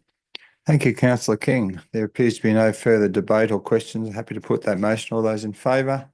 Anyone against? The motion is carried. Thank you, councillors. Documents for sealing, we have none. CM13 Officers Report for consideration. 13.1, the draft Albury City 2023-24 financial statements. Councillor Glacken. Thank you through you, Mayor Mack, to move the recommendation as a motion that Council A receives and notes the Albury City's draft general purpose and special purpose financial statements for the year ended 30 June 2024 and authorises the Mayor, Deputy Mayor, Chief Executive Officer and the Albury City Council's responsible accounting officer to sign the statement by councillors and management. In accordance with section 4132C of the Local Government Act 1993 and the Local Government Code of Accounting Practice and Financial Reporting prior to the submission of Albury City's financial statements to the Office of Local Government. Thank you, Councillor Glacken. Second, please. Councillor Bukowski. Happy to second that motion, Mayor Mack. Thank you. Councillor Glacken, do you have a question before you open the... Yes, You have well, a question before we I open can open debate? debate and then ask a question. Okay, Thank you. excellent. This is really the final document. It's a bit like the tax returns that we do. It's the final document for Albury City Council going forward to the Office of Local Government, and it's the financial statements. This has already gone through the Audit, Risk and Improvement Committee and has been the subject of significant attention from our staff over a number of months as they prepare to finalise the financial statements to be able to provide them in sufficient time for them to be audited, go through the Audit, Risk and Improvement Committee, and then be submitted to the Office of Local Government. This is the final, or should be the final stage in that process. It's a significant component or body of work. It is really the financial picture of where we've been in the last 12 months. And I look forward to asking a question in a moment. Thank you. I have no further questions or debate, so you're happy to ask a question? I am. Thank you very much. So my question is to our staff on page 47 of the council documents that we're looking at this evening, the report. And it states at the top of that page that we have depreciation expenses of $29 million in the general fund. And we have an operating deficit of 19.9 million. In essence, it's about $9 million in deficit as a direct result of depreciation expenses. My understanding is that depreciation expenses don't affect our cash bottom line. So how is it that we can better communicate with our community that this is a relatively good outcome, and that the relationship that we need to explain to our community about depreciation and what that means? Because when you look at a figure of depreciation of 29 million and in deficit for a component of that, that's probably a scary number to our community. How do we better explain that? Mr. Zachnich. Thanks for the question through you, Mayor Mack, to Mr. Finlayson. Mr. Finlayson, welcome to the chamber. Thank you for the question. Through you, Mayor Mack. Yes, that's correct. So we have an overall operating deficit for the general fund of close to $20 million. If we were operating on a cash basis only, that would be an operating surplus in the order of $9 million. The challenge that we have is generating revenue from operations to support our infrastructure. As a whole organisation, we have $2 billion of assets, so we need to generate more than $10 million in operating cash flows to fund the renewal of those assets. That's identified in both our budgets, our long-term financial plan, and our financial sustainability improvement plan. It is a journey that we're on, and it is communicated as part of the public exhibition of our draft budget and the like. And we do need to manage both. We need to manage our operating result, which is assessed and monitored by the Office of Local Government about which councils are making a surplus, including depreciation, and those that are not. But we also need to manage our cash flows to make sure that we've got enough cash in the bank to pay for our expenses, but also fund our infrastructure. Thank you, Mayor Mack. Thank you, Mr. Finlayson. Councillor Gleick, are you comfortable with that? Thank you. Thank you. Being no further questions or debate, happy to put that motion. All those in favour? Anyone against? The motion is carried. Thank you, councillors. CM 13.2, the annual review of council committee and working parties.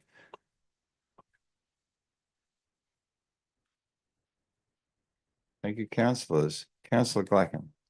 Thank you. Through you, to move the recommendation as a motion that Council A determine councillor representation by show of hands on the following committees and working parties: Aboriginal Advisory Committee, Local Traffic Committee, the Aquatics Committee, and any others that councillors might add should they want to do so now. And B, endorse the updated 2024-25 Albury City Committee and Working Party Register. Thank you, Councillor Gleichen. Councillor King. Happy to second. Sorry. Thank you. Happy to put the motion. All those in favour? Motion is carried. So we'll conduct a quick election of these people. So the first one is the Aboriginal Advisory Committee. The nominees are Councillor Baker and Callaghan. Now, Council, we only vote once, and I need a show of hands. I'll be watching you, Councillor Cameron, as well. And we'll go in alphabetical order.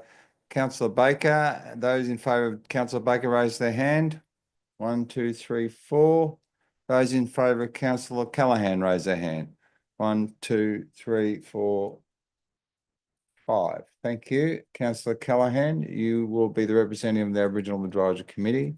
Thank you. Do we have an alternate on the committee or a substitute? No? Are you happy to be the substitute, Councillor Baker? Thank you. Okay, Local Traffic Safety Committee nominees, Councillor Butkowski and Glacken.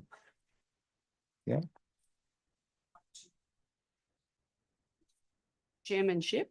Yep. But would like to nominate as a candidate for the alternative. Substitute. Okay, thank you. So then we have one person, so we don't need to vote for that particular committee. We only had one substitute, I think, Councillor Hudson. 2 substitutes. Yeah, so Councillor Hudson, you were nominated by email today, is that correct?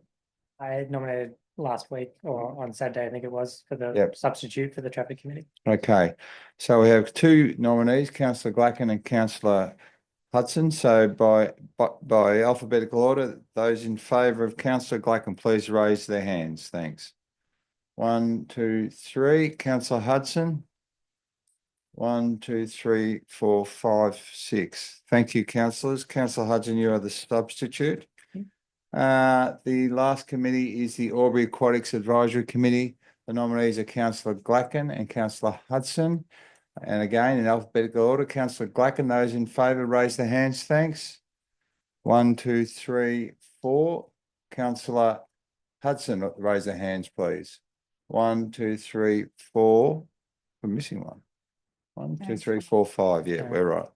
Thank you. So Councillor Hudson, you will be the Albury Aquatic Advisory Committee nominee. Thank you very much. So that completes that item, and we'll move on to the next item, which is the, where are we up to? Community Strategic Plan, State of our City Report. Thank you, councillors. Anyone? Councillor King. I move that council endorse the State of our City Report 2022-2024 as required by the New South Wales Local Government Integrated Planning and Reporting Guidelines. Thank you. Seconder, please. Councillor Butkowski. Be to second that motion, Mayor Mac. Thank you. Councillor King, did you wish to speak to that at all? I'll reserve my right while I find the article. Thank you. Councillor Bullivan, have you got your button? No, you're not speaking for. Councillor Glacken, you wish to ask a question? Yes, through you to the most relevant member of staff, please. It's with reference to an attachment 13.3.1, page 10 of the 28-page document, Community Insights. It's with reference to community carbon emissions have been decreased by 10% between 2019 and 2022. Is that with reference, is the community carbon emissions decrease with reference to Albury City Council carbon emissions, or is that with reference to the community people within our community and households, etc.? And if so, how do we know that it's 10%? Mr. Zachnich. Thank you for that question, Councillor Glacken. Through you, Mayor Mac, to Ms. Leopold. Ms. Leopold. Thank you for the question, Councillor Glacken, and through you, Mayor Mac. So our officers have used a tool called Snapshot Climate, which is a national benchmarking tool that claims to be the only nationally consistent tool that allows us to compare apples with apples at the council level. So we use that tool and their methodology for that consistent comparison to capture our community, that means the whole of community, not just Albury City, carbon emissions over time. Thank you. Follow up. So for further clarification and refinement from that, is that what happens in the local government area of Albury City, 57,000 people? Is that the whole of the city, or is that residential? Does that involve commercial and retail, etc.? Ms Leopold. My high-level understanding of the methodology is that it does capture the whole of Albury City, including industry. However, if you would like further information, perhaps Mr Millett could speak further to that. Thank you, Ms Leopold. Councillor Gladden, did you want more information? I'm happy to take it later, but Okay. it's just to clarify, if it's 10%, that's a significant component for our whole community. So we'll just take that on notice, Ms Leopold, if you can, if there's any extra information provided by email to all the councillors. Thanks, Councillor Gladden. There are no further discussions or debate. Councillor King, did you wish to close debate? Thank you. I just really wanted to highlight one of the items in the State of our City report. It really demonstrates that of the 27 indicators across the 4 themes, there's really only one indicator that reports moving away from community outcome, and it's certainly something that's been noted from Albury City's biannual community satisfaction survey that does note a decrease in the level of satisfaction of communication the council has with the community. So it's been acknowledged and recognised, and has been feedback I think many councillors have received over the journey, but pleased to hear that will be bolstered by the implementation of the Engaging Albury strategy that has been endorsed. So looking forward to all of our indicators doing well. Thank you. Thank you, Councillor King. Question from Councillor Hudson before we put the motion. Thank you, Mayor Mac. Through you to the most relevant member of staff. I note that a number of the indicators seem to have no data associated with them, and I was just wondering why that is and what we can do about it to make sure that we actually do know how we're progressing on those. Mr Zachman. Thank you. Thanks for the question, Mr Finlayson. Mr Finlayson. Thank you for the question. Through you, Mayor Mac. Yes, we've been reviewing the indicators included in towards Albury 2050, and as part of the current community strategic plan review, doing a refresh of those and making sure that the data sources are publicly available and able to be easily obtained. So we're hoping that that won't be an issue going forward. Councillor Hudson. Thank you. Thank you, Mayor Mac. Just a follow-up question. Just to clarify, does that mean we'll be changing the indicators based on what data is available, or we'll be seeking the data for the existing indicators? Mr Finlayson. Yes, thank you. Through you, Mayor Mac. Appreciate the clarification. So as part of the review of the community strategic plan that's currently underway, we're reviewing the community feedback that's received, but we're also taking the opportunity to review the indicators that are used to monitor progress towards Albury 2050. We'll be looking to present a revised draft as well as the community feedback to yourselves at your December meeting for the purposes of putting on public exhibition to seek further input. That input from the community can be on whether it's the community vision, the outcomes, the aspirations, but also the indicators that we use to measure progress. Thank you. Happy with that? Thank you, Councillor Hudson. Okay, no further questions. I'm happy to put the motion. All those in favour, thanks. Anyone against? The motion is carried. Thank you, councillors. 13.4, the draft Early Years and Young People's Plan, public exhibition submissions. Thank you, councillors. Councillor Callaghan. Thank you, Mayor Mac. I'd like to move the recommendation that Council A receive and note the submission received during the public exhibition of the Early Years and Young People Plan 2024 to 2029, and B, adopt the Early Years and Young People Plan 2024 to 2029. Thank you. Councillor King. And the motion. Thank you. Councillor Callaghan, do you wish to speak to that? I do, just briefly. Acknowledges that 31% of our population are aged 0 to 24, and we have a real due diligence and responsibility to provide a future that's promising and optimistic for our young people. There was extensive consultation and a really high level of engagement that really captured the essence of what young people are wanting in our community. And I suppose I'd really like to highlight a few of those, which was social and recreational opportunities that are affordable and accessible. And today was the opening of Fredericks Park, and that's just another example of what our community is seeking and really wanting. Another was connection, that Albury is a safe place, better access to mental health services. I think that's something that our community have been advocating for some time now, and it's great to hear that young people have a voice in that space and are speaking up about it. Diversity in employment opportunities, and also to be heard and participation in the discussions that directly affect them. So this plan aims to foster prosperity in our young people, and I'm really happy to endorse all the hard work that's gone into it. So thank you. Thank you, Councillor Callaghan. Speaker for, no speakers against. Councillor King. I'd really like to highlight we talk about data and how useful that is in decision making. So one of the sections on page 26 of the report talks about 80% of survey participants agree that children feel welcome in and part of their community in Albury, but only 47% agree that that's true for young people. 80% of the survey participants are looking to see Albury City delivering programs that are more inclusive for children and also for those with visible and invisible disability. And again, we talk about that growth corridor of the Goona-Wallinga. It's pretty clear that that's going to be a focus for us. By 2041, the number of children and young people living in the Albury LGA is forecast to increase by 27%. And in that growth corridor, the population of children and young people will almost double.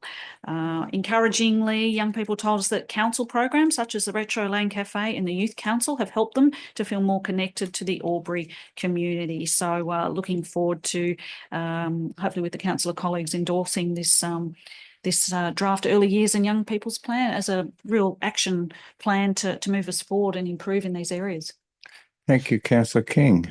No further debate or questions. Happy to put the motion. All those in favour? All those against? The motion is carried. Officer reports for noting 14.1, the investment balance is September 2024. Thank you, councillors. Councillor Bullivan. It moves that the council receive and note investment balances report for the month of September 2024. Thank you. Councillor Glacken. Happy to second that. Thank you. Councillor Bullivan, do you wish to speak to that? No, Mayor Mac, thank you. Thank you. Councillor Glacken, question? Yes, we on page 68 of our documents this evening, the agenda, graph 8, it's got a table there with investments by type, environmental and socially responsible. And there's also a note on the page prior, page 67, that Albury City has an investment policy to optimise the rate of return on funds invested in preference green investments. And it can only do so if it doesn't breach Albury City's investment credit risk framework, but also if the rate of return is within 2.5% of comparable investments. My question is it possible for us to receive a report at some stage, so happy to take this on notice, of the lost revenue by us undertaking or having this as part of our investment strategy on an annual basis? Mr. Zacknich. Thank you for the question, Councillor Glacken. Through you, Mayor Mac, to Mr. Finlayson. Mr. Finlayson. Thank you for the question. Through you, Mayor Mac. Yes, that is part of Council's policy position. I did look it up recently, and I think off the top of my head for the last financial year for the general fund, for example, the foregone interest is around $20,000. But I can go back to those numbers and share it with councillors for your information. Councillor Glacken. Thank you. So just clarifying, that is foregone interest from the general fund. What components of investments with the other water and sewer funds and restricted capital is placed into similar investment strategies? So if this was just the general fund, do you know the figure otherwise? Yes, thank you for the clarification. Through you, Mayor Mac. I don't know the figure for all three funds combined, but happy to share that information. And yes, and that policy applies to those organisations that don't support the fossil fuel industry, or those that do, where they've got a positive impact product. For example, that might be a major bank, whereas the first example could be one of our local banking institutions where we provide that difference when assessing all the available options. Yeah. Okay, thank you, Councillor Glacken. Happy to take that one on notice. There being no further questions or debate, happy to put the motion. All those in favour? Anyone against? Thank you. The motion is carried. We're up to operational plan quarterly progress report, June 2024. Thank you, councillors. Councillor Callaghan. Thank you, Mayor Mac. Happy to move the recommendation that council receives and notes the operational plan progress report, June 2024. Thank you, councillor King. Happy to second the recommendation. Thank you. Councillor Callaghan, did you wish to speak to that? Thank you. Councillor King, did you wish to speak for this motion? Mainly to highlight that the progress report is at 96%. So that's something I think we can be quite proud of. And if we look over previous years, we've been able to meet what we said we were going to commit to over other years as well. So we've been 94%, 96, 93, and again 96 over the past 4 years. So I think that, you know, when we say to our community that these are expectations of delivering in the operational plan, when we're able to have those percentages sort of back that up, I think that's quite encouraging. Thank you, councillor King. Question, councillor Hudson. Thank you, Mayor Mac. Through you to the most relevant member of staff. I suppose for my own elucidation and for that of the newer councillors as well, I note that the an enhanced natural environment has the lowest percent achievement towards 93%, which still doesn't seem like a bad number, but I was wondering if we could be told what were the major barriers to achieving a higher number in that domain. Mr. Zacknich. Mr. Finlayson. Mr. Finlayson. Yeah, thank you for the question. Through you, Mayor Mac. If it's okay, I might take that on notice and provide that information to councillors. Councillor Hudson, you happy with that? Yes, thank you. Thank you, Mr. Finlayson. Thank you, councillor Hudson. There being no further question or debate, councillor Callaghan, do you wish to close debate on that item? No, thank you, Mayor Mac. Happy to put the item. All those in favour? Anyone against? The motion is carried. Thank you, councillors. Okay, we're up to the results of the Community Satisfaction Survey 2024. Councillors, thank you. Councillor King. I move that council receive and note the results of the 2024 Community Satisfaction Survey, and B, note the strategies and actions currently underway and planned at Albury City that will help drive and improve community satisfaction. Thank you. Seconder, please.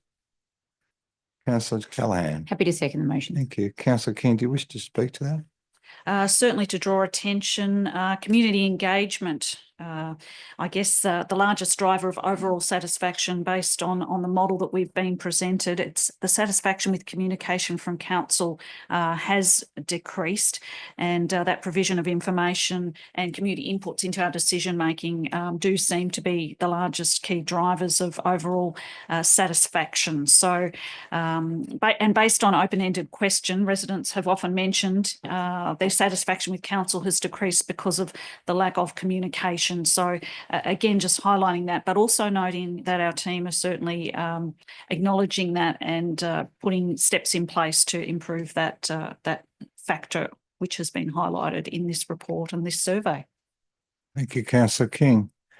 There appears to be no further question or debate. I'd just like to reinforce what you're saying, Councillor King, that it was a notable item in that particular survey, and it was notable previously when you mentioned in relation to the other plan as well, the State of the City report. But I believe I'm sort of chastened by the fact that Mr. Hannon did a great presentation on what the steps look like moving forward, and in December we'll be receiving a report and a plan about how we can improve that level of engagement. And I suppose we need to own that ourselves as councillors and provide the necessary information that's required, but we can only do so much. And I think Councillor Cameron did elucidate to that in the previous debate about Australia Day, that we need to engage, we need to be democratic and provide that information. So thank you for your great words. Happy to put the motion. All those in favour? Anyone against? The motion is carried. Thank you. The Albury City's Corporate Success Pillar Measurements and Targets, June 2024. Thank you. Anyone? Councillor Boulevard. Thank you, Mayor Mac. We move that with the council receive and note the Albury City Corporate Success Pillars 23-24 available results. B, Albury City 2024-25 Corporate Success Pillars Measures and Targets, and C, Quarterly Corporate Success Pillars Scorecard, June 2024. Thank you. Councillor Callaghan. Happy to second. Thank you. Councillor King. No, yes, Councillor Boulevard. Did you wish to open debate? No, Mayor Mac, I'm going along fine, thank you. Thank you, Councillor Boulevard. There appears to be no speakers or debate. Happy to put the motion. All those in favour? Thank you. The motion is carried. Albury June quarter budget review. Thank you, councillors. Councillor Bukowski. I move that council receives and notes the analysis of Albury City's financial performance for the 2023-24 financial year compared to forecast. Thank you. Councillor Callaghan. Happy to second. Thank you. Councillor Bukowski, do you wish to open debate on that? No, thank you, Mayor Mack. Thank you. Councillor Gleichen speaking for the motion, no speakers against. Thank you. Yes, this is an interesting report because it provides us with a significant number of projects that have either been delayed or have gone into due to a number of factors coming to this year, and also highlight some that were completed earlier. And so it's a bit of a balancing act between last financial year and this financial year. And so that's why there's a significant number of items listed in the report itself. Thank you. Thank you, Councillor Gleichen. Speaker for, no speakers against. Councillor King. Sorry, just looking, this report, is this the report that talked about the update in terms of the Bonza and Rex Airlines? Can we get a little update on in terms of the amounts there? There was a mention that certainly with the Bonza that there was certainly income derived from parking. So in essence, that's noted. But the question I have in terms of going forward, what provisions or learnings from that can we incorporate to better protect Albury City, noting that often, you know, your billing cycles are post having utilised our service and our facilities, and it's often related to passenger numbers. So I'd be curious to see if there are any learnings from that or anything you'd care to share or that might be able to be built in. Notwithstanding, it's always challenging when new players come into the market, and we do want to encourage those opportunities when they present themselves, whilst also protecting our ratepayers. Thank you, Councillor King. Mr. Zakovich. Thanks for the question. Through you, Mayor Mack. Mr. Finlayson. Mr. Finlayson. Through you, Mayor Mack. Thank you for the question. Yes, as noted within the report, there was an impairment of receivables relating to airport debtors in the order of $376,000 for the last financial year.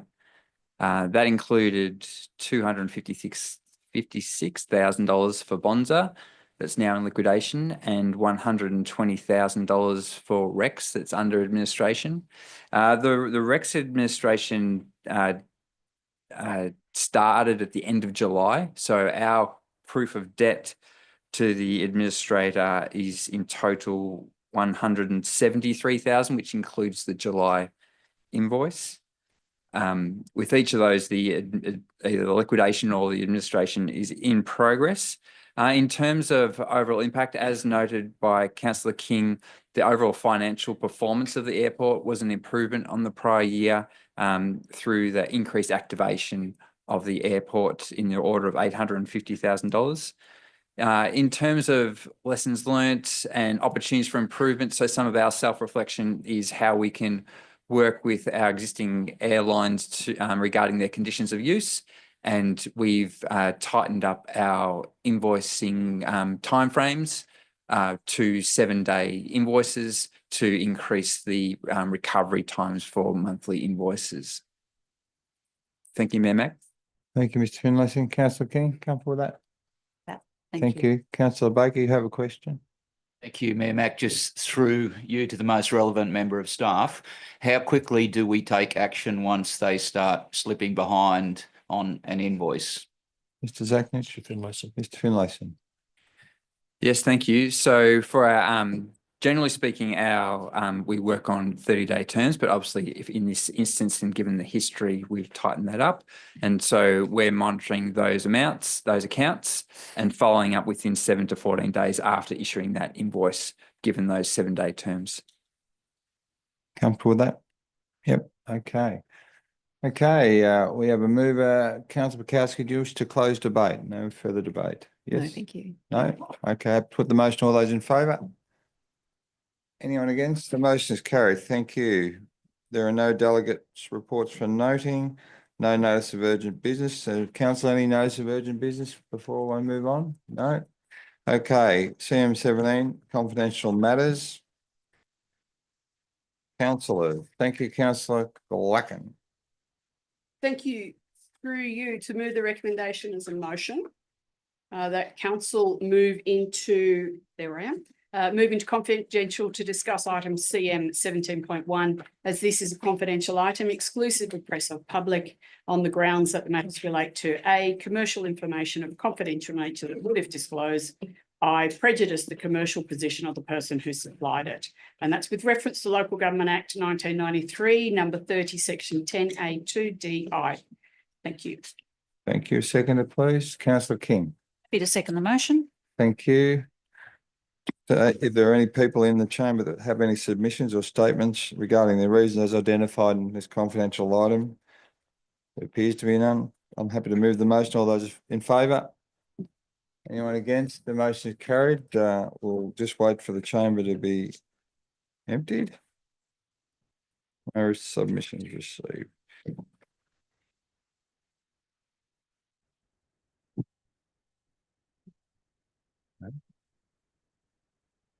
Yes, and I might say goodbye to the live stream audience as we are working on a confidential item, and it will not be carried for live stream viewers. We'll now say goodbye. You can find the outcome of this confidential session in the meeting minutes, which are published on the Albury City website within 2 business days.